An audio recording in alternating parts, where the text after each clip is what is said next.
आदतें ये नहीं आदतें तुम जो आए हो लाए हो दिल में रातें आदतें ये नहीं आदतें तुम जो आए हो लाए हो दिल में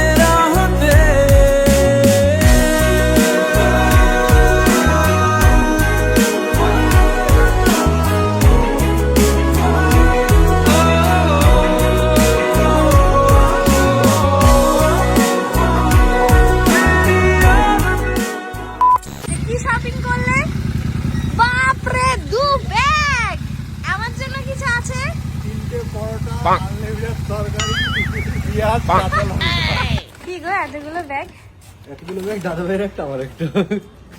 দেখি কি কি আনলে। আমাদের দু বোনের জন্য তোমরা দুই ভাই কিছু আনোনি? হ্যাঁ, আর তোমাদের জন্য একটা জিনিস নিয়েছি। কি? বডি যেটা দরকার খুব তোমাদের। আজকে আমি জামা পরেছি সুন্দর একটা।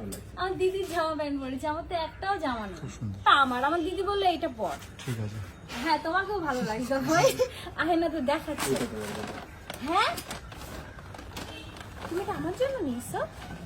সত্যি? তাহলে ওই জামাটা চেঞ্জ করলাম, এটাই পরে নি। ওইটাও সুন্দর লাগছে, যেটা পরে আছে এটা সুন্দর। ভালো লাগছে। এটা পরে পরবো তাহলে? এটা তুমি পছন্দ করেছো? আমি জানতাম কিছু একটা আনবে। হ্যাঁ,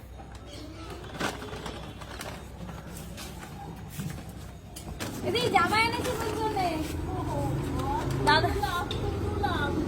দিদি বিশ্বাসই করতে পারে না, আর আমার বিশ্বাস আমার বড় আমার জন্য জামা আনবেই। তোমরা দুই ভাই আবার কতগুলো টাকা খরচ করে ফিরলা, কোনো দরকার ছিল? 700 টাকা আর আমার এদিকে হচ্ছে 800 টাকা। 700 800 কত হয়? 7 আর 8 হলো 1500। খাবার খেয়েছো? কি খেয়েছো? তিনটে পরোটা, আনলিমিটেড তরকারি, কাঁচা লঙ্কা আর পেঁয়াজ, মাত্র 30 টাকা। যেটা ট্রেনের টিকিটও হয় না। সত্যি দাদা ভাই, 30 টাকায় এখন কি খাবার পাওয়া যায় বলো তো? রাজুদার দোকানে পাওয়া যায়। এটা দাদা ভাই। এই কি তোমার এটা বেশি লাইট হয়ে গেছে। ও বাবা, খুব সুন্দর। এইটা একটা দাদা ভাইয়ের। দুজনেই সেম সেম নিয়েছো? সবুজটা নিতে গেছিলাম। হুম, কিন্তু একটা ওয়াও কি দারুণ লাগছে। এই কালকেই তো এটা দেখে এসেছিলে তোমরা? আচ্ছা, খুব ভালো আছে। এটা তোমার দিদির জন্য। গজব বেইজ্জতি। 3-4 দিন পরে চান করলে এটা লাগে। বলবো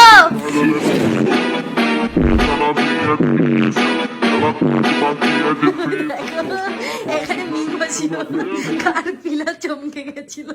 আর এইটা তোমার, এটাই বেশি ভালো হয়েছে। খুব সুন্দর হয়েছে এটা, আমাদের খুব পছন্দ হয়েছে। ওইটাও টানা 7 দিন পরবো, তোমার ওই আগের চুড়িদারটা দেওয়ার মতো। এই জুতোটা কালকে দেখে এসেছিলাম। এইটাও তুমি পড়তে পারবে।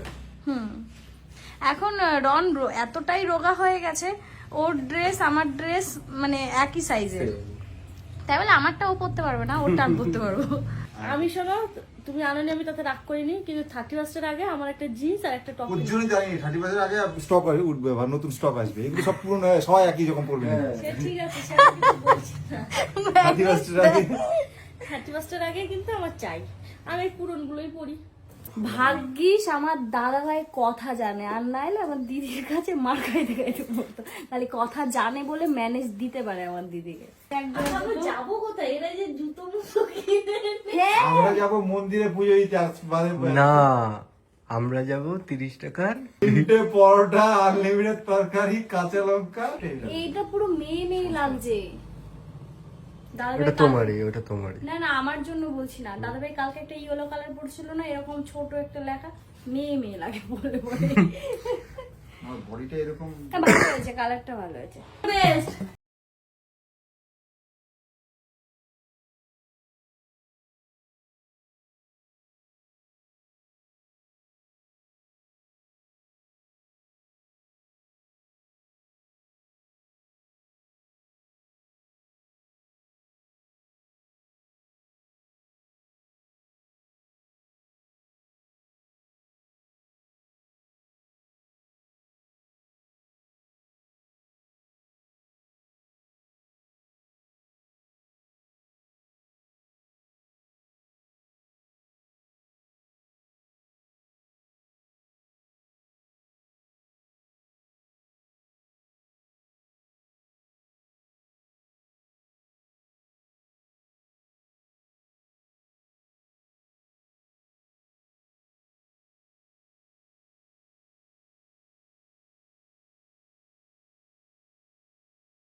হ্যালো বন্ধুরা, আজ আমি আপনাদের বলবো একটা ইন্টারেস্টিং অ্যাপের ব্যাপারে। আমার বন্ধু মানিশ ডেভেলপ করেছে এই অ্যাপ, যেটা সাধারণ মানুষকে ইনকাম করতে সাহায্য করবে। এখান থেকে ইনকাম করা যেতে পারে 20,000-এরও বেশি এভরিডে। মানিশ একটি আর্টিফিশিয়াল ইন্টেলিজেন্সের সাহায্যে এই অ্যাপটি তৈরি করেছে, যেটা অ্যাকুরেট সিগন্যাল প্রেডিক্ট করে এভিয়েটারের মধ্যে। প্রথমে আমি এটা বিশ্বাস করিনি, তারপরে আমি এটা নিজে দেখেছি। জাস্ট আপনাকে গেট সিগন্যাল বাটনে ক্লিক করতে হবে এন্ড এই সফটওয়্যারটা আপনাকে নেক্সট রাউন্ডে সিগন্যাল দিয়ে দেবে।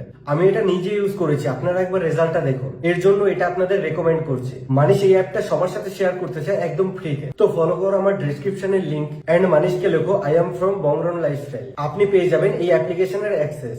Hey guys, welcome back to our Bongron channel. Bongron চ্যানেলে প্রায় 1.5 বছর পরে আমি একটু ইন্ট্রো দিলাম।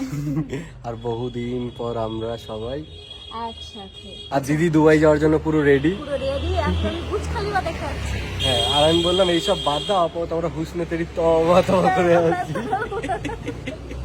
রনের ওই নাস্তার কথা মনে পড়ে যায়, হুসনে থেকে তওবা তওবা। আর আমি ভাবছি ও আমাকে ছাড়া কোথায় চলে গেল। ব্যারাকপুর এসেছি, সকাল দিয়ে ঠিক করছি আমরা কোথায় যাব। এখন আমরা বেরিয়ে পড়েছি রেডি হয়ে, কিন্তু আমরা জানি না কোথায় যাব। আচ্ছা, যেটা বলার ছিল সেটা বলো। বলো। কি কি ঘটেছে সেটা। ঝামেলা হয়েছে আরে প্রচুর ওইটা না, ঝামেলা। দেখ এগুলো কে বলতে বলেছে। তুমি এসেছো, তোমার শরীরটা ঠিক ছিল না। হ্যাঁ, কালকে আমরা মোটামুটি ও এটাই বলতে চাইছে, কালকে আমার দুপাশে দুটো ইনজেকশন দিয়েছে পেছনে প্রচুর। এখন তো হাসি খুশি আছি, কালকে অবস্থা খুব টাইট ছিল, তার জন্য সারাদিন ইমার্জেন্সি। আমি আর দাদা ভাই ওকে নিয়ে নার্সিং হোমে কাটিয়েছি, ডক্টরের কাছে কাটিয়েছি সারা দিন। এই এখন আমরা যাব সবার প্রথমে রিপোর্ট আনতে। ওর ইউএসজি করানো হয়েছে, তোমরা তো জানো ওর আগে 2টো অপারেশন হয়েছে, তো যে কারণে আমরা আরেকবার একটু পেটের রিপোর্টটা করিয়ে নিলাম। সব ঠিক আছে, ওইদিকে ক্যামেরাটা করো। আয়না পেলে আমরা সবাই দাঁড়িয়ে পড়ি। বেকার হচ্ছে, পুরো ব্লগটা বেকার ও হচ্ছে। হ্যাঁ, যে আমরা এখন যার যাব যার মতো আপাতত কথা আগে বলছে। রিপোর্ট আনতে। রিপোর্টে কি হয় সেটা আগে দেখি, তারপর না টেনশন হচ্ছে আমার। না কোনোটা। ও বাবা, টেনশনের কথা বলছো? কালকে ডক্টরকে দেখো, কালকে আমরা যে ডাক্তারের কাছে রনকে নিয়ে গেছিলাম, প্রথমে ওর খুব জ্বর, মানে প্রতিদিন ওর জ্বর আসে, খালি 2 দিন পর পরই শুনি ওর জ্বর। আজকেও জ্বর এসেছিল। তো ওর জন্য দাদা ভাইয়ের আমি কালকে শরীরটা খুব খারাপ ছিল, প্রথমে ডাক্তারের কাছে নিয়ে গেলাম। নিয়ে যাওয়ার পরে ডাক্তার বললো কি, সব ওষুধ দিল। দেওয়ার পরে ওর অবস্থা দেখে বললো কি ইউএসজিটা করিয়ে নাও। অবস্থা দেখে আগে দুটো ইনজেকশন দিয়েছে পেছনে ওটা বলতেই হবে। না, ও কষ্ট পেয়েছে। তারপরে ডাক্তার বললো ইউএসজিটা করিয়ে নাও। ও রাজিই হচ্ছে না কোনো মতে যেতে, ভয় পাচ্ছে আসলে। এর আগেও 2বার ওরকমই একটা পরিস্থিতিতে না খুব খারাপ কেটেছিল, তো তাই ও ভয় পাচ্ছে, নার্ভাস হয়ে গেছে, কাঁপছে। তারপরে ডাক্তার ওকে অনেক সান্ত্বনা দিল। আমিও বললাম কিচ্ছু হবে না, চলো। তারপর সত্যি তো তাই। এখন ওকে ডাক্তারদের দেখে আমাদের মনের একটা শান্তি লাগবে। সেরকম কিছুই হয়নি, আমার বিশ্বাস আছে ঠিকই আছে সবকিছু। তবুও একটু মনের সান্ত্বনা দেওয়ার জন্য ডাক্তার নিজেই বলে, যেহেতু আগে 2টো অপারেশন রয়েছে, তোমরা ইউএসজিটা করিয়ে নাও। সে 2 দিন পরে হলেও তো করাতে হতো, 6 মাস পরে পরে তোমার করানো ইউএসজি করা দরকার। প্লাস ওই চেন্নাইতে যাওয়ার কথা ছিল, এবারে তো যাওয়াই হলো না আমাদের। তো যাই হোক, ইউএসজিটা করানো হয়েছে কালকে। আজকে রন সুস্থ আছে, তাই আমরা কোথায় যাব এখনো ঠিক করতে পারিনি। সবার প্রথমে আগে রিপোর্টটা আনতে যেতে হবে, তারপরে যেখানে ইচ্ছা। চলো, তো আজকে আমরা কারা কারা বেরোচ্ছি? আমরা 4 জন। টুকি চলো। হিভি লাগছে তোমাদের সবাইকে, হিভি লাগছে। কোথায় যাচ্ছ? ও আগে টাকা তুলতে হবে। নাও, ঘুরিয়ে দিয়েছি, দেখে নাও তোমাদেরকেও। হাই করেছে। টাকাটা বের হওয়ার পরে তুমি কি করবে বলো তো? उसमें तेरा तौबा तौबा तौबा तौबा। ये इतनी खुशी, इतनी खुशी।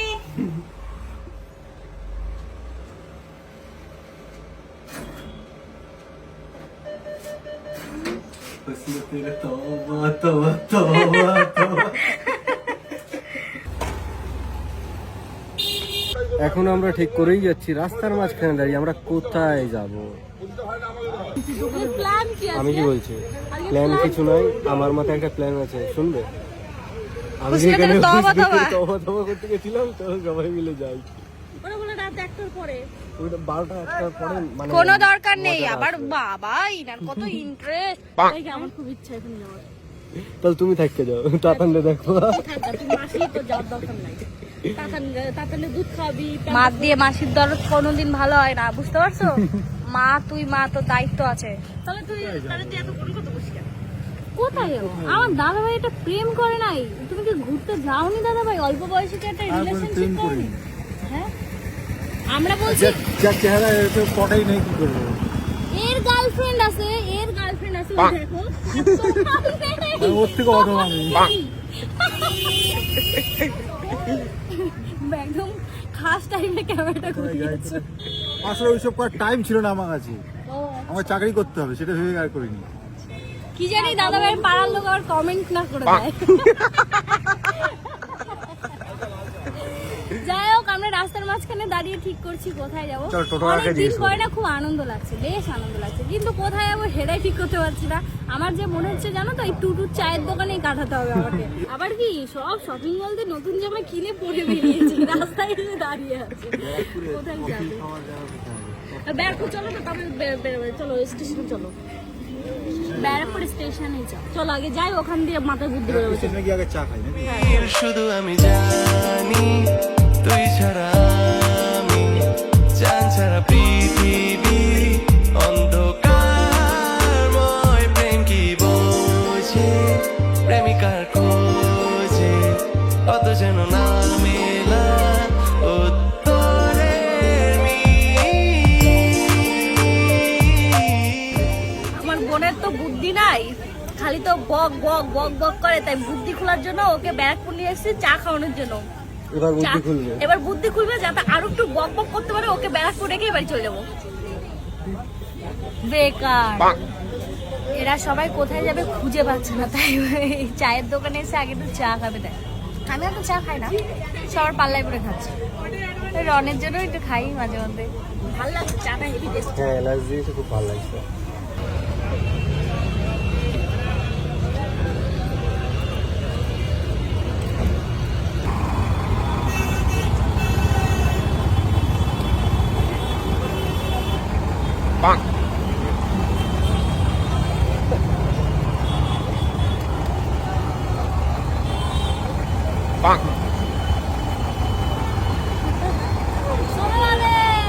সবাই মিলে এই সন্ধ্যাবেলায় কোথায় ঘুরতে যাব কেউ ডিসাইড করতে পারলাম না, তাই সোজা চলে গেলাম ব্যারাকপুর স্টেশনে। সেখানে গিয়ে সবাই মিলে একটু সময় কাটালাম, চা খেলাম, আর রন দাদাভাইয়ের চায়ের সাথে চা খেলো। তারপরে আমরা একটু পেয়ারা মাখা খেলাম, কারণ কোথায় যাব কি খাবো কিছুই বুঝতে পারছিলাম না। কিন্তু ওখানে পেয়ারা মাখা কামরাঙা মাখা দেখে আমাদের ভীষণ লোভ লেগে যায়। সবাই মিলে পেয়ারা মাখা কামরাঙা মাখা খেয়ে আবার আমরা সোজা টোটো ধরে পলতা স্টেশনে চলে আসি, কারণ আমার দিদির আর আমার ফেভারিট মোমো পাওয়া যায় ওখানে। তারপরে সবাই মিলে মোমো খেয়ে সোজা বাড়িতে চলে আসলাম। আর এই যে এখন বসে আছি, রিপোর্ট আনতে যাওয়ার কথা, টাইম হয়নি বলে আমরা এখন যাব রিপোর্ট আনতে। চলো তোমার রিপোর্টটা নিয়ে আসি। চলো, তুমি মনে একদম ভয় পেও না, কিচ্ছু হয়নি। রিপোর্ট দেখলেই বোঝা যাবে। না, কিছু হয়নি, মন বলছে। কি রে এ মা না, এ আমরা কত গল্প করছি জানো? ওটা কে হয়? যা। শোনো আমার কথা,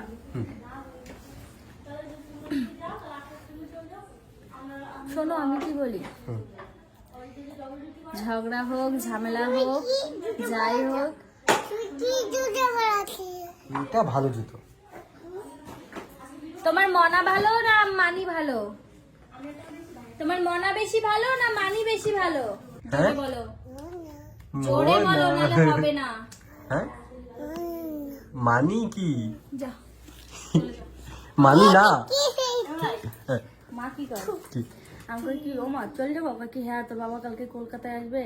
আমি কই তাহলে এক কাজ করো, 8টা ট্রেনে চলে যাও, কালকে তো আজ ডবল ডিউটি করে, তাহলে আমি ভাই আর প্রীতি চলে যাবো ওখানে। আমি আবার কইছি কি প্রীতি চ্যালেঞ্জ ভিডিও করবে, আমি আর ভাই আজকে একটা ভিডিও বানাইছি। কই না গেলে ভালো হতো, আমি বিরিয়ানি চ্যালেঞ্জে থাকতে পারতাম।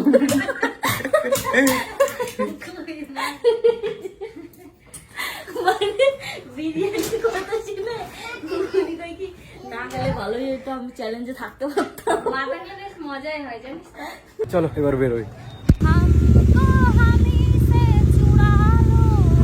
না, অন্য গান করা একটা হিট হবে, বলবো হুসনা তেরা তওবা তওবা তওবা তওবা। রাতে নাচটা খালি মনে পড়ে যায়। ডান্সটা কেমন লেগেছিল বল? হ্যাঁ আমার ডান্সটা কেমন লেগেছিল? তোমার ওই ডান্স দেখার পরে আমি আমার বেস্ট ফ্রেন্ড আয়নার সামনে গিয়ে ওই নাচটাই প্র্যাকটিস করতাম। উসমে তোরা তবা তবা তবা তবা। হ্যাঁ গো অন গড বলছি, তুমি এমনকি আমার দাদা ভাইও প্র্যাকটিস করতো। উসমে তোরা তবা তবা।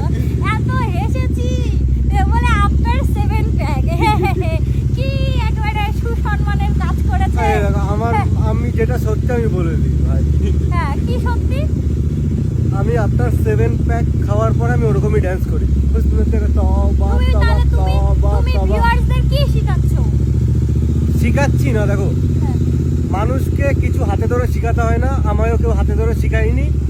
যা হয় না, তোমার- ফ্লোতে হয়, মানে Obviously, হয় না যে কিন্তু আমার তোমার খারাপ তো লাগা উচিত ছিল, নয়। আমি গেছিলাম, চিল করেছি। তুমি যা ইচ্ছা করতে পারো, সেটা তো সবাইকে দেখানো উচিত নয়।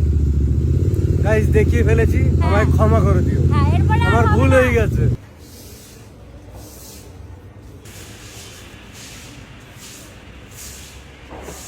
কি আসলো রিপোর্টে?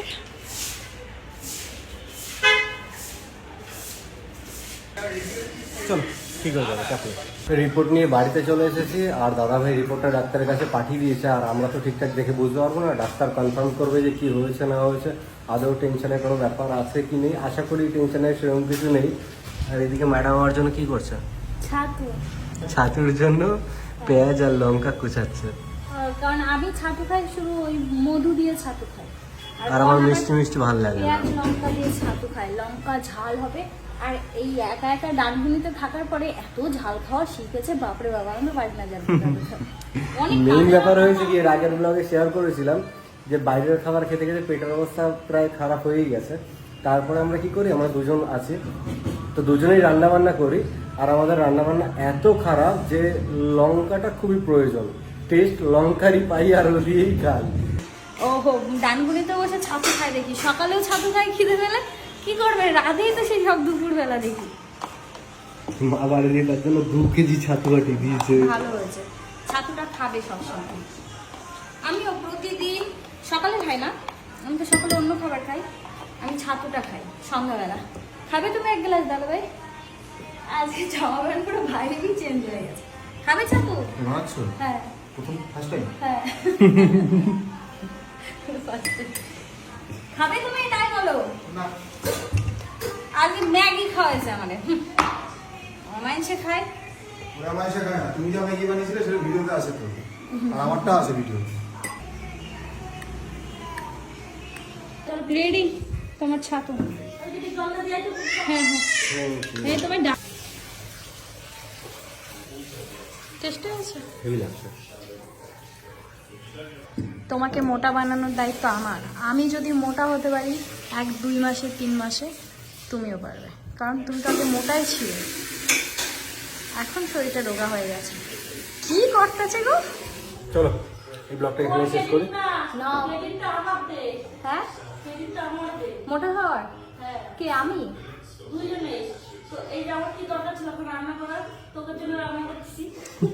আচ্ছা আচ্ছা, মানে মোটা হওয়ার ক্রেডিট নাকি আমার দিদিকে দিতে হবে। দিদির তো আছে 20%, আমার মায়ের ক্রেডিট বেশি, আর তাদের নিজের ক্রেডিট বেশি। মনের জোর থাকলে সবার, আমি এটা খাবো, আমি এই কাজটা করবো। আর আমি এখন ব্লগ শেষ করব। তো গাইস এই ব্লগটা এই পর্যন্ত। ভালো লাগলে লাইক, কমেন্ট, শেয়ার, আর চ্যানেলে নতুন হলে সাবস্ক্রাইব করতে ভুলো না। আর আজকের ব্লগটা তোমাদের কেমন লাগলো অবশ্যই কমেন্টে জানিও। অনেকদিন পর একসাথে ব্লগ শেষ করছি না? আরে পুরো ব্লগটা জুড়েই তো তুমি আর আমি ছিলাম। তো চলো আজকের মতো টাটা, দেখা হচ্ছে নেক্সট ভিডিওতে।